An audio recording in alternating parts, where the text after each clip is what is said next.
Naku, stress na naman ang mga anti-Duterte sa balitang to. Dahil, nga naman, ayaw nila sa Duterte dahil pro-China daw. At lalo na yung mga loyalista. Nga sa balitang to. Ito, ang sabi breaking news.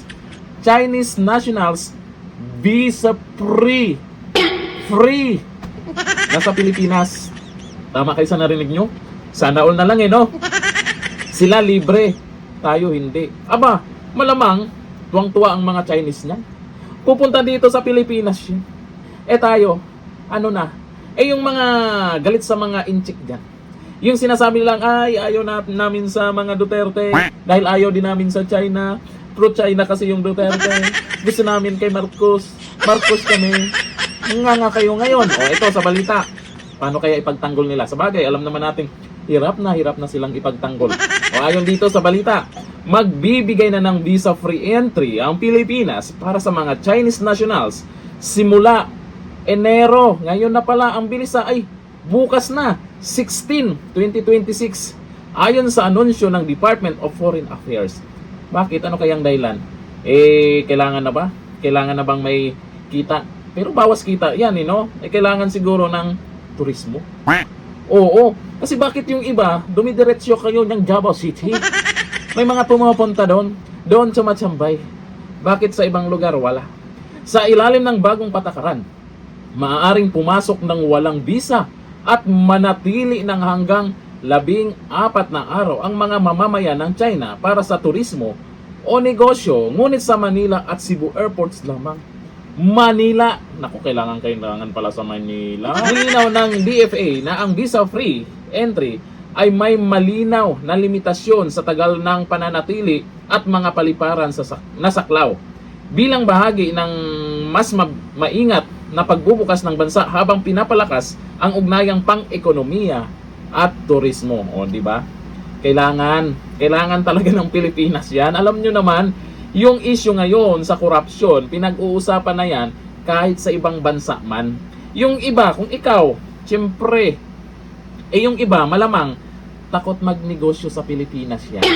Nakikiramdam din yung mga yan, baka kasama sila sa maging biktima ng mga buhaya dyan.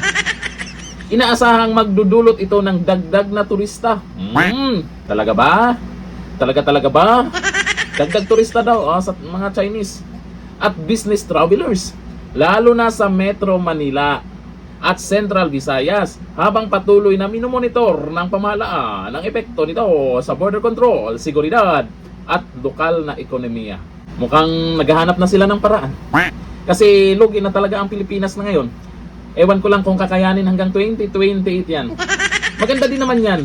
Pero yung dahilan nila dyan, kailangan po talaga ng may mga turista tayong pumasok lalo dito sa Luzon.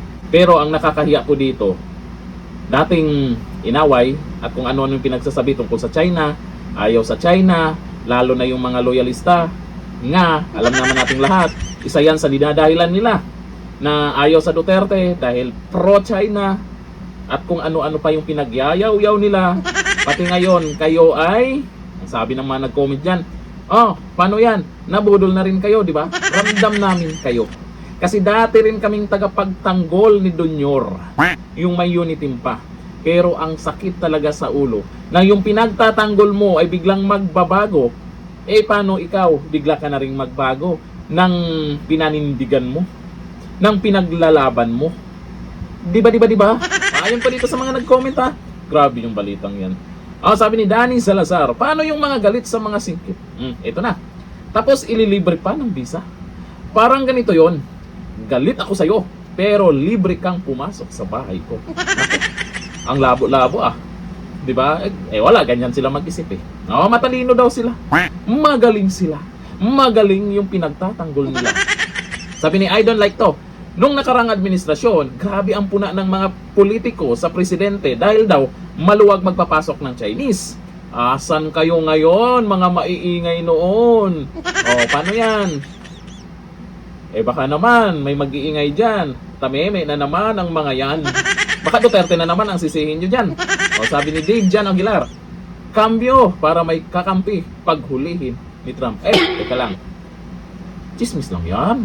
Relax lang, baka may kakabahan na naman dyan. Ito naman si Dave Jan Aguilar. Sabi ni Gabdi, tayo nga nagbabayad ng visa. Oo naman, tapos sila libre. Sabi ni Bats Garcia, tinawanan mo si FPRRD, ngayon mas masahol ka pa.